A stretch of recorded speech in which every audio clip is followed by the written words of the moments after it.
Ini tahun lalu saya hadir. Peresmian gedung baru Sekolah Internasional Stella Gracia dilakukan langsung oleh Sekretaris Dinas Pendidikan Kota Makassar, Aminuddin Tarawe, bersama Kepala Sekolah Stella Gracia, serta konten kreator bidang pendidikan dan budaya, Jerome Pauline, dan Tomohiro Yamashita.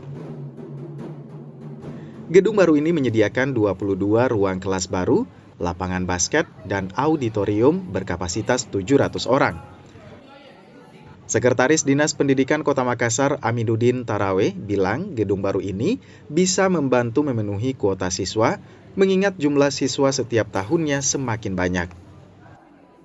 Tentu kalau kita mensupport apa yang dilakukan oleh Stella Gracia, kita tahu bahwa di Stella Gracia ini proses pembelajarannya memang bilingual ya. Ada Inggris, kemudian ada berbahasa Indonesia. Tentu saja tidak menafikan bahasa-bahasa ibu yang kita ada. Kalau dia SD pastinya muatan lokalnya itu pasti ada bahasa daerah. SMP juga demikian. Nanti kalau SMA kan lain soalannya, ya, lain di masalahnya. Kalau ini kapasitasnya bisa mencakup, kan satu kelas itu 32 ya kalau berdasarkan pemerintah.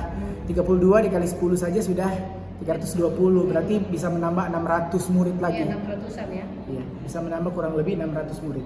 Yang sekarang berapa jumlahnya? Sekarang murid kami ada di kisaran 750 total. Semua dari SD sampai SMA. Dalam kegiatan ini, pihak sekolah juga menggelar pameran pendidikan yang diikuti sejumlah universitas ternama di Indonesia untuk mengenalkan sekolah lanjutan bagi siswa yang lulus SMA. Dela Rustam, Kompas TV Makassar, Sulawesi Selatan.